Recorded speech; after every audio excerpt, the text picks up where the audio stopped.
Assalamualaikum dan selamat datang ke Pala Bola News. Seperti biasa, Pala Bola News akan menyajikan berita bola sepak terbaik kepada anda semua pada setiap hari. Kita lihat dulu keputusan beberapa perlawanan untuk aksi pusingan kelayakan Euro 2024. Grup A, Norway tewas 1-2 kepada pasukan Scotland. Grup F, Belgium hanya mampu seri 1 sama dengan pasukan Austria. Grup J, Portugal mudah menewaskan pasukan Bosnia 3-0 pada awal pagi tadi.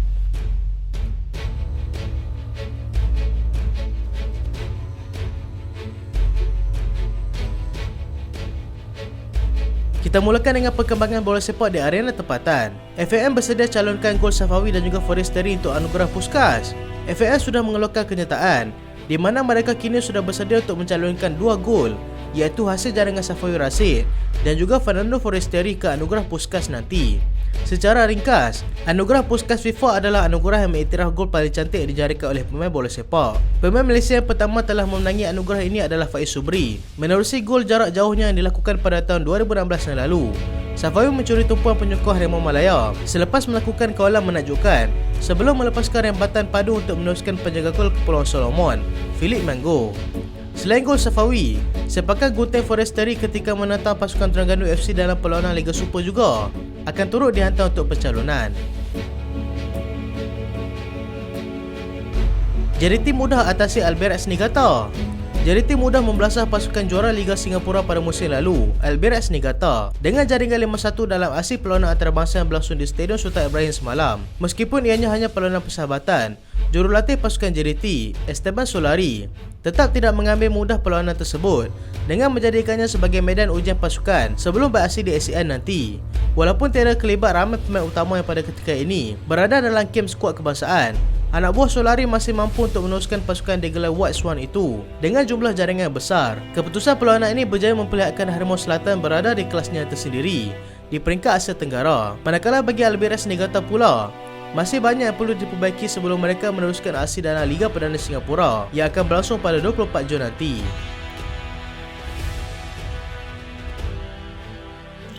Scotland berjaya bangkit untuk atasi Norway. Scotland nak turun ke gelanggang lawan untuk bertemu dengan pasukan Norway, berjaya bangkit daripada ketinggalan 1-0 untuk menang 2-1 ketika aksi ketiga pusingan kelayakan Euro 2024 untuk kumpulan A. Norway terlebih dahulu berada di depan hasil sepakan penalti yang disempurnakan oleh penyerang Manchester City, iaitu Erling Haaland pada minit ke-61. Ketika perlawanan dilihat seakan berakhir dengan keputusan 1-0, Scotland melakukan kejutan dengan jaringan penyamaan oleh Lyndon Dykes pada minit ke-87 sebelum Kenny McLean menjadikan gol kemenangan pasukan hanya 2 minit berselang. Norway yang lebih banyak menguasai perlawanan gagal menjurahkan beberapa peluang berbahaya dan memberikan peluang kepada 2 gol pantas Scotland di atas kealpaan mereka sendiri. Scotland kini berjaya mengekalkan rekod 100% kemenangan dengan kini mendahului kumpulan A dengan 9 mata. Manakala Norway perlu bekerja dengan lebih keras lagi apabila mereka hanya mengutip 1 mata setakat ini. Portugal mudah atasi pasukan Bosnia. Portugal yang dibalisi oleh pemain berstatus bintang mudah untuk mengatasi pasukan Bosnia dengan jaringan 3-0 pada awal pagi tadi. Bernardo Silva berjaya membuka jaringan pada minit ke-44 apabila dia mudah menolak masuk bola hasil bantuan daripada Bruno Fernandes. Bruno Fernandes nyata menjadi wira dalam perlawanan ini selepas dia berjaya menjadikan 2 gol untuk membantu pasukan Portugal mengekalkan rekod kemenangan 100% untuk kumpulan J selepas 3 perlawanan setakat ini. Mereka seterusnya akan bertemu dengan pasukan Iceland pada 21 Jun nanti dan seterusnya menentang pasukan Slovakia pada 9 September nanti.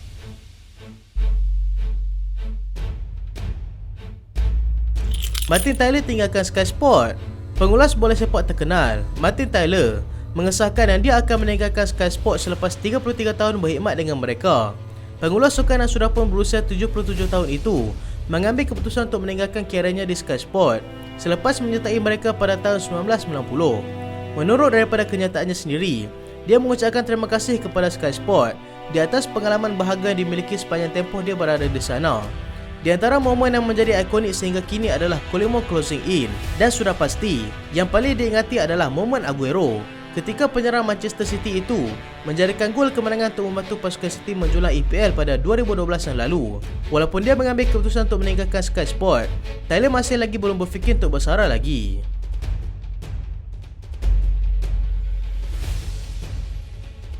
Alphonso Davies kecewa dengan peranannya di Bayern Munich pada ketika ini. Alphonso Davies yang pada ketika ini bermain sebagai left back di Bayern Munich merasakan yang dia seperti tidak sempurna berbanding dengan peranannya lebih dari harapan ketika beraksi bersama dengan pasukan Kanada.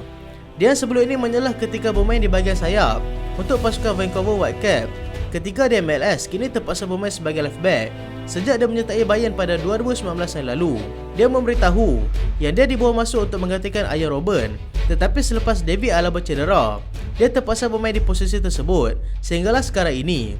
Dia kini mempunyai kontrak selama 2 musim lagi dan sudah menarik perhatian daripada 2 kelab terbaik di Eropah, iaitu Manchester City dan juga pasukan Real Madrid. Dia tidak akan menolak kemungkinan untuk berpindah ke mana-mana kelab jika dia ditawarkan untuk bermain di posisi kegemarannya, iaitu sebagai pemain sayap. Presiden Bayern selar cara Barcelona untuk dapatkan Joshua Kimmich. Presiden Bayern Munich, Herbert Hainer, mengkritik jurulatih Barcelona, iaitu Xavi, yang sebelum ini mengeluarkan kenyataan yang dia berminat untuk dapatkan Joshua Kimmich daripada mereka. Bayern bagaimanapun sudah memberitahu yang Kimmich tidak akan dijual, dan kenyataan yang dikeluarkan oleh Xavi itu dilihat sebagai kenyataan yang mementingkan diri sendiri. Perkara ini berlaku selepas Xavi secara terbuka menyatakan minatnya terhadap pemain itu selepas ditanya oleh media ketika sedang media dengan pasukannya. Kimmich bukan saja menarik minat Barcelona, malah dia kini turut dikaitkan dengan Manchester City. Dan dengan baki kontraknya selama 2 tahun lagi bersama dengan Bayern, dia kekal tenang dan mahu menumpukan kepada projek seterusnya bersama pasukan itu.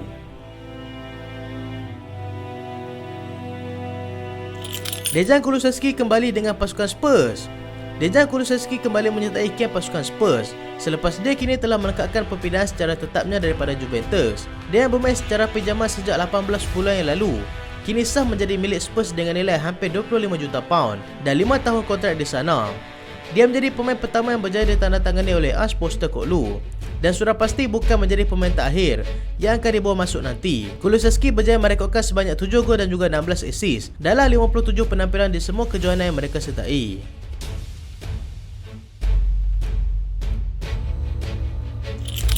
Florentino Perez mahu Zidane kembali. Presiden Real Madrid, Florentino Perez, mahu Zinedine Zidane kembali menyertai pasukan sebagai penasihat dan dia percaya Zidane akan berjaya memujuk Kylian Mbappe untuk menyertai mereka nanti. Roberto Firmino juga bekas pemain Liverpool dilihat sebagai option paling realistik pada ketika ini jika mereka gagal untuk dapatkan Mbappe. Luka Modric pula dilihat akan terus bersama dengan pasukan Real Madrid selepas dia dilaporkan sudah menolak tawaran yang bernilai 200 juta euro oleh kelab daripada Arab Saudi.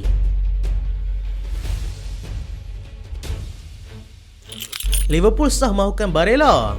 Liverpool kini mengesahkan yang mereka akan menyertai Newcastle untuk saingan dapatkan pemain tengah Inter Milan, iaitu Nicolo Barella. Barella merupakan pemain kegemaran Jurgen Klopp. Dengan dia sudah lama diperhatikan oleh pengurus itu.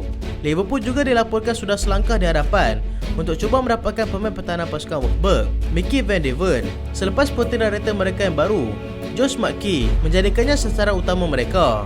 Selain itu, Barcelona gembira untuk menjual Frank Kessie kepada Liverpool pada harga 30 juta pound.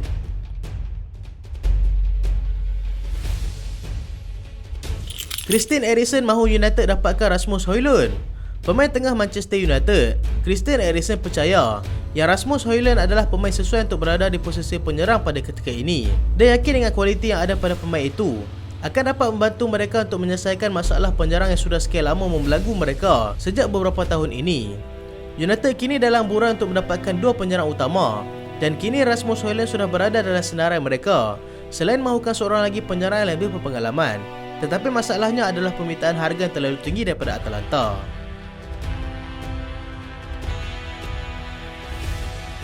Chelsea sah lepaskan Timo Bakayoko. Timo Bakayoko kini sah akan meninggalkan pasukan Chelsea 12 bulan sebelum kontraknya tamat. Dia dibawa masuk daripada Monaco dengan nilai 40 juta pound pada 2017, menjadi pemain kedua termahal dalam sejarah pembelian kelab pada ketika itu. Dia bagaimanapun hanya sempat bermain selama semusim bersama skuad utama sebelum lebih banyak bermain secara pinjaman dalam tempoh 5 musim dan seterusnya. Dia masih belum mendedahkan destinasi seterusnya selepas ini. Manchester City dan juga Manchester United berminat dengan Theo Hernandez. 2 kelab daripada EPL, Manchester United dan juga Manchester City, dilaporkan berminat untuk mendapatkan pemain AC Milan, iaitu Theo Hernandez. AC Milan sudah meletakkan harga sekitar 60 juta pound bagi mereka yang berminat untuk mendapatkannya.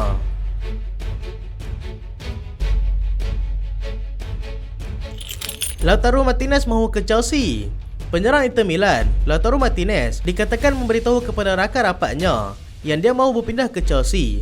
Inter juga tidak menolak untuk menjualnya pada harga 60 juta pound sahaja sekiranya mereka bersetuju untuk mendapatkannya. Selain itu, Chelsea juga cuba untuk membawa masuk Aurelien Tchouameni selepas hanya semusim dia di Real Madrid.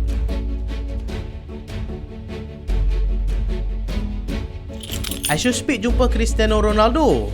Sudah sedia maklum yang seorang streamer yang terkenal yang digelar iShowSpeed akhirnya berjaya untuk berjumpa dengan idolanya, iaitu Cristiano Ronaldo. Populariti Speed meningkat dengan begitu cepat sejak beliau meminati Cristiano Ronaldo.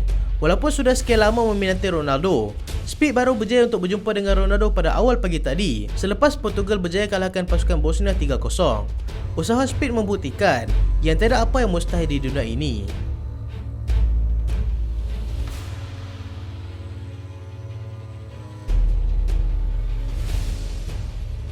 Itulah berita pada kali ini dan terima kasih sebab tonton sampai habis. Jangan lupa like, jangan lupa share, jangan lupa subscribe. Aku Solian. Assalamualaikum.